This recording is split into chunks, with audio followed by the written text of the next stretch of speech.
Bismillahirrahmanirrahim. Assalamualaikum warahmatullahi wabarakatuh. Puji beserta syukur marilah kita panjatkan kepada Allah Subhanahu wa Ta'ala yang telah memberikan beribu-ribu nikmat. Tidak lupa sholawat dan salam tercurahkan kepada Nabi Muhammad Sallallahu Alaihi Wasallam, keluarganya, beserta sahabat. Semoga kita semua mendapatkan syafaatnya dan mendapat petunjuk hingga hari kiamat nanti. Bertemu kembali dengan Ibni Siyun Channel yang berisikan tentang kegiatan masjid dalam bersosial, bermasyarakat, dan keagamaan. Channel yang menyuguhkan arti, pengertian, manfaat, dan pengetahuan dalam setiap kegiatan masjid yang dibarengi dengan penjelasannya yang insya Allah, apa yang kami sampaikan sesuai dengan syariat dan ajaran agama Islam, melalui dokumenter-dokumenter yang dilaksanakan oleh Masjid Ibni Siyun, di setiap kegiatannya. Kali ini Masjid Ibni Siyun mengadakan acara ziarah ke makam para wali Allah yang berada di Jawa Timur. Berikut rangkaian dokumenter selama kami berziarah ke makam para wali. Mudah-mudahan, apa yang kami sampaikan di setiap video bisa menjadikan kita lebih semangat lagi dalam berjuang di jalan Allah Subhanahu wa Ta'ala. Jika seandainya ada yang kurang sesuai dalam setiap video yang kami sampaikan, alangkah baiknya jika saudaraku mau mengkritik dan memberi saran di kolom komentar, karena di setiap kritik maupun saran dari saudaraku, membuat kami jadi bisa lebih memperbaiki dan membenahi, agar channel ini bisa lebih baik lagi, karena sejatinya kami hanyalah makhluk ciptaannya, yang tidak luput dari salah dan hilaf, dan sesuai dengan tujuan channel ini, memberikan informasi atau pengetahuan yang insya Allah bermanfaat bagi kita semua. Kami berharap saudaraku mau menyaksikan setiap video atau dokumenter hingga selesai, sehingga saudaraku tahu isian tentang video atau dokumenter yang kami berikan, berikut beserta arti, tujuan, dan penjelasan-penjelasannya dari setiap video yang kami sajikan. Sebelum kami berikan video dari tema channel ini, alangkah baiknya kami memberikan terlebih dahulu penjelasan singkat dari tema video ini, agar setidaknya kita bisa mengetahui sejarah, tujuan, arti, manfaat, dan pengetahuan dari setiap video yang kami berikan. Yang kami berharap bisa menambah wawasan luas untuk saudaraku. Insya Allah. Ziarah kubur termasuk amalan sunnah yang dianjurkan dalam Islam.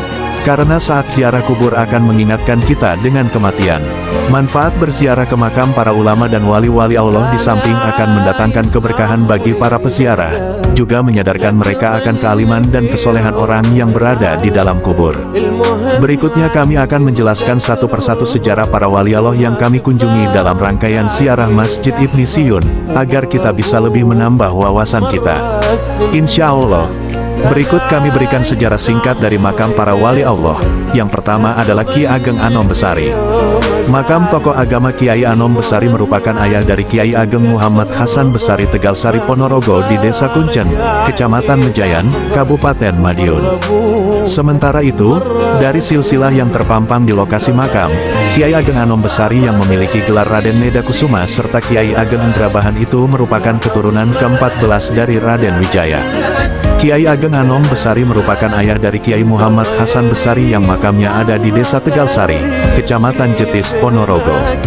Menurut cerita Ki Ageng Anom Besari, dikenal sebagai wali Allah, ataupun musafir, ia juga dikenal sebagai Ki Ageng Indrabahan, karena ia menyamar sebagai penjual gerabah pada saat masa zaman penjajahan Belanda.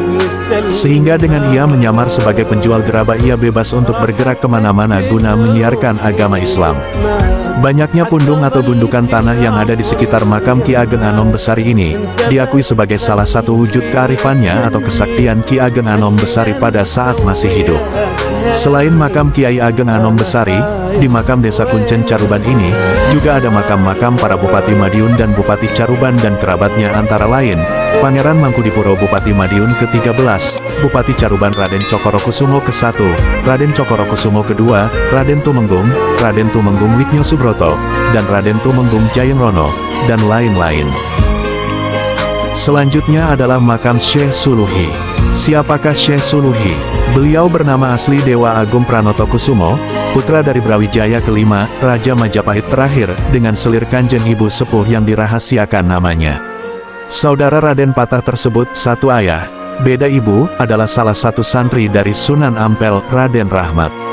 Menginjak dewasa, Dewa Agung Pranoto Kusumo menjabat sebagai Adipati Barat, kini daerah tersebut masuk wilayah Magetan. Saat pembangunan Masjid Agung Demak Bintoro, Syekh Suluhi mendapat tugas dari sang guru, Sunan Ampel untuk mencari bahan makanan bagi para pekerja pendirian Masjid Agung Demak yang tersohor itu. Karena beliau adalah seorang murid yang taat, Syekh Suluki langsung menjalankan tugas. Dikawal beberapa prajurit pilihan seperti Abdul Sa'i, Ki Demang Sekaten, Zailani, Yusak dan Tumenggung Singolawean, beliau menuju daerah yang sekarang masuk Nganjuk. Akhirnya beliau dan para pengawalnya menetap di sebuah tempat yang banyak ditumbuhi alang-alang lebat. Di sana Syekh Suluki beserta anak buahnya menanam padi. Kenapa beliau dijuluki Syekh Suluki? Dalam menanam padi agar memperoleh hasil yang berkah dan melimpah, tiap malam beliau tak henti memohon pada Allah dengan jalan laku suluk tirakat, maka para pengawalnya menyebut beliau Syekh Suluhi. Ikhtiar lahir dan batin yang ditempuh beliau pun tidak sia-sia. Beliau berhasil mengirim logistik ke Demak dengan bahan makanan yang banyak dan mencukupi hingga selesainya proses pembangunan masjid. Padi-padi hasil bertani Syekh Suluhi dan para pengikutnya dikirim lewat sungai ke Demak dengan perahu kecil. Saat pengiriman logistik dengan perahu, Syekh Suluhi mampu menunjukkan kemampuan yang tidak bisa ditiru para prajuritnya, yaitu beliau dapat menangkap ikan hanya dengan tangan, sedangkan para prajuritnya mendapat ikan dengan cara memancing. Nama desa Wilangan ternyata juga terkait dengan Syekh Suluhi, karena begitu banyaknya padi yang didistribusikan ke Demak, yang dimasukkan dalam bambu-bambu, maka tak terbilang lagi jumlah bambu tersebut. Nah, bahasa lokal mengatakan tidak terwilang dan akhirnya menjadi Wilangan. Sebuah nama desa dan kecamatan di daerah Nganjuk ujung barat, berbatasan dengan Kabupaten Madiun. Usai proses pendirian Masjid Agung Demak, Syekh Suluhi tidak lagi bertugas mengirim logistik. Sang guru Sunan Ampel memberikan tugas baru sebagai mubalik atau pendakwah yang menyebarkan ajaran Islam Ahlus Sunnah wal Jamaah. Pada para santrinya, beliau mengajarkan laku suluk. Kata suluk diambil dari terminologi Al-Quran. Fasluki, terdapat di surat An-Nahl 16 ayat 69. Fasluki subula robiki zululan, yang terjemahannya berbunyi, maka tempuhlah jalan Rabbmu yang telah dimudahkan. Secara harafiah, suluk berarti menempuh jalan. Setelah sekian lama tinggal dan berdakwah di Wilangan, Syekh Suluhi berwasiat untuk para pengawalnya bahwa bila telah wafat nanti, beliau minta dimakamkan di sebelah timur sungai. Beberapa waktu kemudian, Syekh Suluhi wafat. Sayangnya, para pengawalnya tidak bisa menjalankan wasiat Syekh Suluhi sebab keterbatasan mereka. Jadi, jasad beliau dimakamkan di barat sungai. Namun anehnya, beberapa hari kemudian, sungai yang sebelumnya mengalir di timur makam berubah melintas di barat makamnya, maka otomatis makam Syekh Suluhi berada di timur sungai sesuai dengan wasiatnya. Dengan demikian, makbaroh Syekh Suluki masuk area Wilangan, bukan masuk daerah Saradan, Madiun. Makbaroh Syekh Suluhi merupakan pesarean tunggal, di kanan dan kirinya tidak ada makam lain, baik makam keluarga atau santri-santrinya. Selanjutnya adalah Syekh Jumadil Kubro. Syekh Jumadil Kubro merupakan salah satu dai Ahlus Sunnah wal Jamaah yang dikirim dari wilayah timur ke Nusantara. Beliau dikenal sebagai sesepuh Wali Songo atau ayah dari Sayyid Ibrahim As-Samarkandi, Sunan Ampel, dan Maulana Ishaq Sunan Giri. Sepanjang perjalanan dakwahnya, Syekh Jumadil Kubro banyak menyebarkan ajaran Islam di kerajaan Samudera Pasai. Kemudian, ia juga berkelana di wilayah Jawa mulai dari Semarang, Demak, Bojonegoro, hingga Majapahit. Sepanjang perjalanan dakwahnya, Syekh Jumadil Kubro banyak menyebarkan ajaran Islam di kerajaan Samudera Pasai. Kemudian, ia juga berkelana di wilayah Jawa mulai dari Semarang, Demak, Bojonegoro, hingga Majapahit. Melalui perantara Syekh Jumadil Kubro, dakwah Ahlus Sunnah wal Jamaah mulai banyak diterima di Nusantara. Bahkan pada tahun 1404, para dai lainnya pun mulai dikirim untuk mendakwahkan agama Islam. Peran Syekh Jumadil Kubro sangat besar dalam penyebaran agama Islam di Indonesia. Syekh Jumadil Kubro memiliki nama asli Sayyid Jamaluddin Hussein. Beliau merupakan dai masyhur yang berasal dari wilayah Samarkand, Uzbekistan. Menurut silsilahnya, Syekh Jumadil Kubro adalah keturunan ke-10 dari Al-Husain, cucu Nabi Muhammad SAW. Syekh Jumadil Kubro dikenal juga dengan nama Bapak Wali Songo. Kakek buyutnya bernama Muhammad Sohib Mirbat, seorang ulama yang berasal dari Hadramaut, Yaman. Beliau memiliki garis keturunan langsung ke Imam Ja'far Shodiq, yakni keturunan generasi ke-6 dari Nabi Muhammad SAW. Sebelum aktif berdakwah, Syekh Jumadil Kubro pernah menjabat sebagai gubernur Deccan di India. Setelah pensiun, beliau kemudian berkeliling ke berbagai belahan dunia untuk menyebarkan ajaran Islam. Sejumlah literatur menyebutkan bahwa Syekh Jumadil Kubro berkeliling sampai ke Maghribi di Maroko, Samarkand di Uzbekistan, dan Kelantan di Malaysia. Beliau juga menginjakkan kakinya di tanah Jawa pada era Majapahit. Kemudian, beliau sampai ke Goa, Sulawesi Selatan untuk berdakwah. Syekh Jumadil Kubro mendirikan surau pertama di Gunung Kawi yang berdampingan dengan kelenteng. Ini membuktikan bahwa sejak dulu umat Islam bisa hidup berdampingan secara damai dengan mayoritas pemeluk Hindu-Buddha, Bhairawa. Syekh Jumadil Kubro menjadi pencetus uang berhasil mengajarkan sikap toleransi kepada umat Islam. Peran Syekh Jumadil Kubro yang begitu besar menjadikan ia dikenal sebagai orang yang telah meruat tanah Jawa. Ia berhasil membuat banyak bangsawan Majapahit memeluk agama Islam. Beliau wafat pada tahun 1376 dan dimakamkan di Trowulan. Ada beberapa makam yang diklaim sebagai makam Syekh Jumadil Kubro, di antaranya di Semarang, Mojokerto, dan lereng Gunung Merapi, Yogyakarta. Kemudian pendapat lain juga mengatakan bahwa makamnya berada di wilayah Wajo, Sulawesi Selatan. Ini karena beliau terakhir kali pernah berdakwah di daerah Goa. Berikutnya adalah makam Sayyid Sulaiman. Makam Sayyid Sulaiman masih menjadi salah satu jujukan para peziarah untuk mengenal lebih dekat dengan salah satu tokoh penyebar agama Islam di tanah Jawa itu. Jejak peninggalan Mbah Sayyid Sulaiman bukan hanya makam beliau yang berada di Dusun Rejo Slamet, Desa Mancilan, Kecamatan Mojoagung. Dalam menyebarkan agama Islam di tanah Jawa, jejak peninggalan yang bisa dirasakan hasilnya sampai hari ini adalah masih berdirinya pondok pesantren.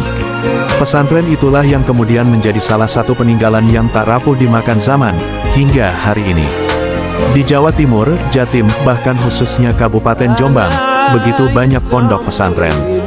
Mungkin masyarakat bisa sedikit berkelakar bahwa Jatim merupakan salah satu provinsi, di mana begitu banyak pondok pesantren yang tersebar di setiap daerah.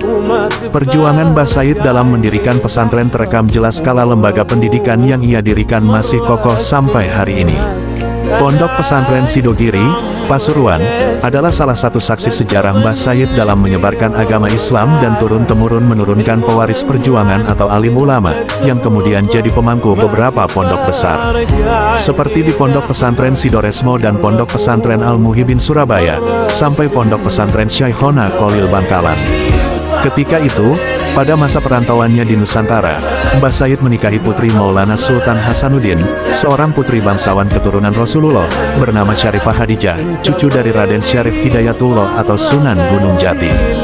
Masa perjuangan hingga mempunyai pengaruh besar ketika menyebarkan agama Islam pada waktu itu, membuat khawatir pemerintahan kolonial Belanda yang pada saat itu masih mendiami bumi Nusantara.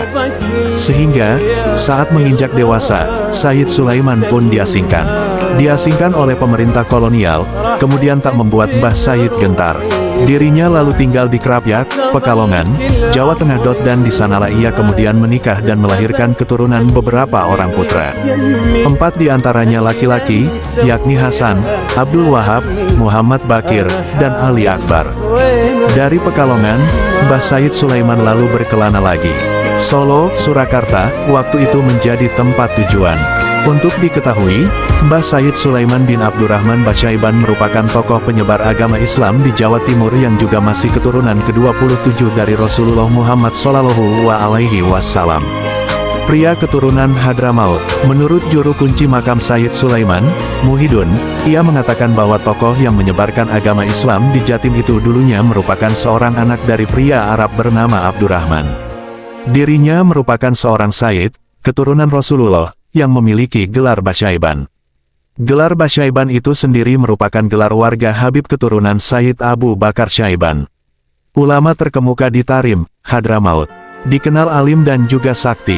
Sementara itu, ayah dari Sayyid Sulaiman, yaitu Abdurrahman sendiri, masih tergolong cicit dari Sayyid Abu Bakar Basyaiban.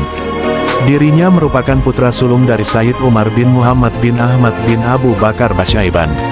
Abdurrahman muda yang pada pertaruhan hidupnya itu dan melahirkan generasi paling berpengaruh itu, lahir pada abad ke-16 Masehi di Tarim, Yaman Selatan, tepatnya sebuah perkampungan sejuk di hamparan Hadramaut, yakni gudangnya para wali yang dikenal masyhur. Abdurrahman lalu memulai perjalanannya ke Nusantara dan menginjakkan kaki di Pulau Jawa, tepatnya di Cirebon, Jawa Barat. Ia memulai perjalanannya dari Yaman menuju Nusantara dengan menggunakan kapal. Pada zaman itu memang banyak orang Arab bermigrasi ke Indonesia. Tujuan utamanya dagang dan berdakwah.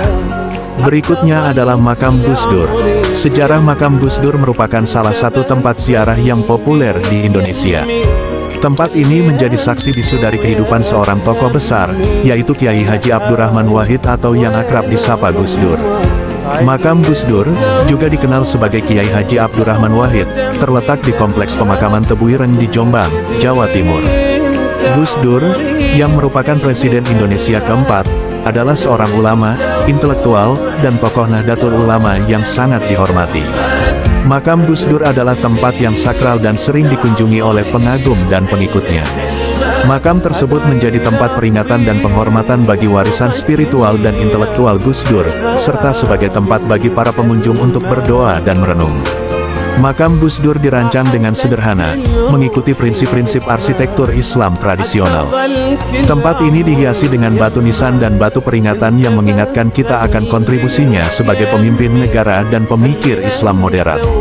Bagi para pengagum dan pengikut Gus Dur, mengunjungi makamnya adalah cara untuk mengenang dan menghormati pemikirannya yang inklusif, toleran, dan berkomitmen pada nilai-nilai demokrasi dan keadilan sosial. Makam ini juga menjadi tempat penting bagi umat Islam yang ingin mengadakan ziarah dan berdoa untuk mendapatkan berkah. Kiai Haji Abdurrahman Wahid adalah Presiden Indonesia keempat yang menjabat pada periode tahun 1999 sampai tahun 2001. Selain itu, beliau juga seorang ulama besar dan pendiri Nahdlatul Ulama, organisasi Islam terbesar di Indonesia. Setelah wafat pada tahun 2009, jenazah Gus Dur dimakamkan di Kompleks Pesantren Tebu Ireng, Jombang, Jawa Timur. Banyak orang yang datang untuk memberikan penghormatan dan mendoakan beliau. Makam Gus Dur menjadi simbol kesederhanaan dan kebijaksanaan beliau yang dikenang oleh banyak orang. Makam Gus Dur memiliki sejarah yang berhubungan erat dengan kehidupan dan kontribusi Kiai Haji Abdurrahman Wahid dalam bidang agama, politik, dan sosial. Setelah Gus Dur meninggal pada tanggal 30 Desember tahun 2009, proses pemakamannya diadakan di Kompleks Pesantren Tebu Ireng, tempat ia belajar dan mengajar selama bertahun-tahun. Makam Gus Dur tidak hanya menjadi tempat untuk mengenang kehidupan pribadi Gus Dur, tetapi juga untuk menghormati pemikirannya yang diakui secara luas sebagai seorang pemimpin yang berjiwa moderat, pemersatu, dan advokat hak asasi manusia. Makam ini juga melambangkan semangat inklusivitas, toleransi, dan dialog antaragama yang menjadi ciri khas dari ajaran-ajarannya. Sebagai salah satu tokoh penting dalam sejarah Indonesia, Makam Gus Dur terus menjadi tempat penting yang dikunjungi oleh orang-orang yang ingin menghormati dan mengambil inspirasi dari warisannya. Makam ini menjadi saksi bisu dari perjalanan hidup dan pengabdian Gus Dur serta perannya dalam memajukan bangsa dan agama.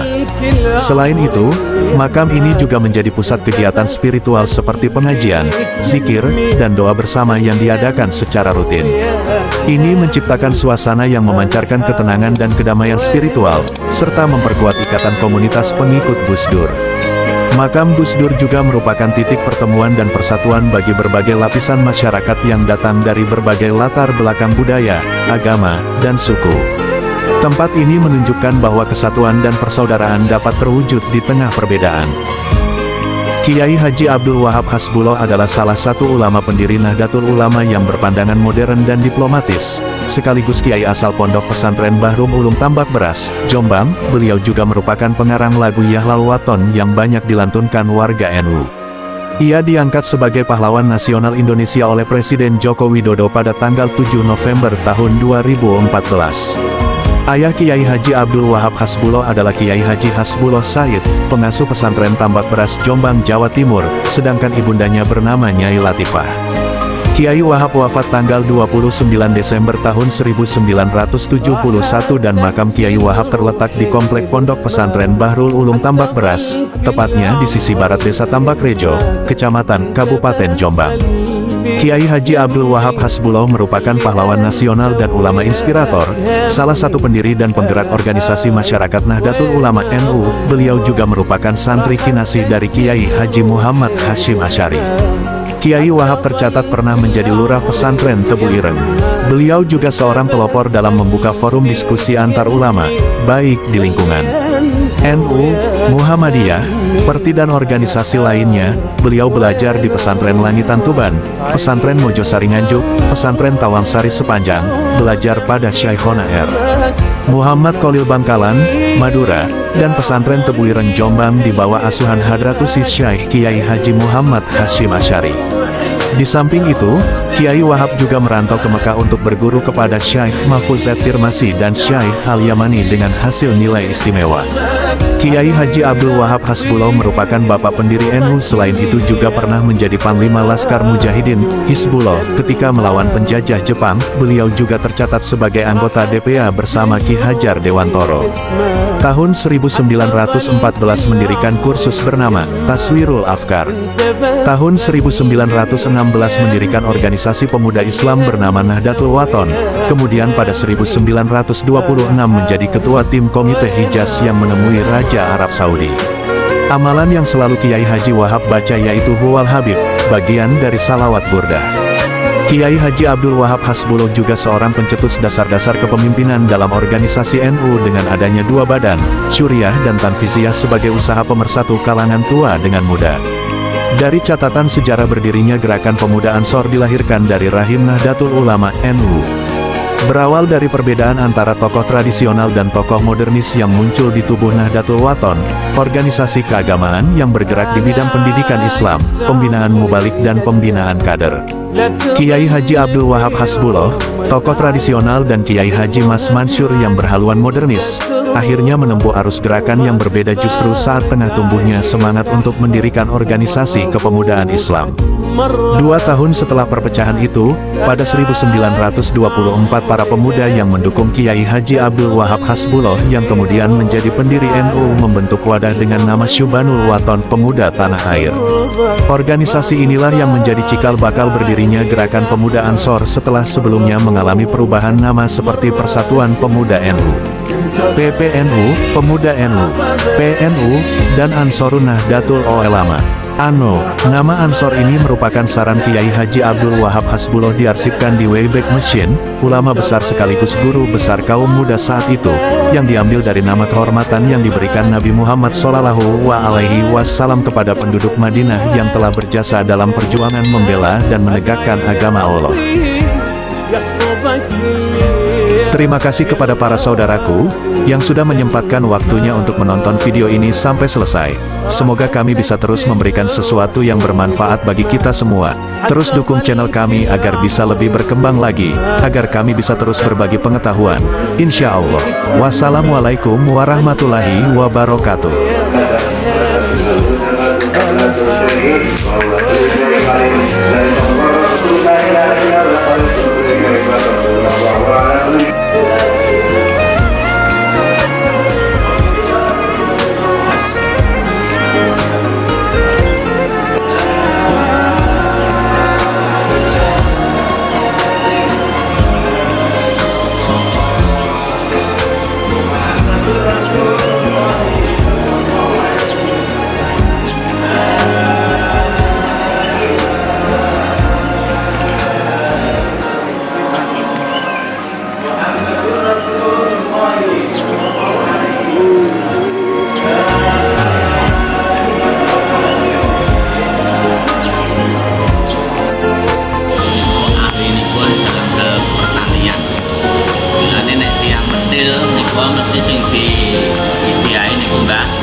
Termasuk Mbak Kiri, Niki Wau, Tanipun Niki Wau, Mbak Sesruki Niki Wau.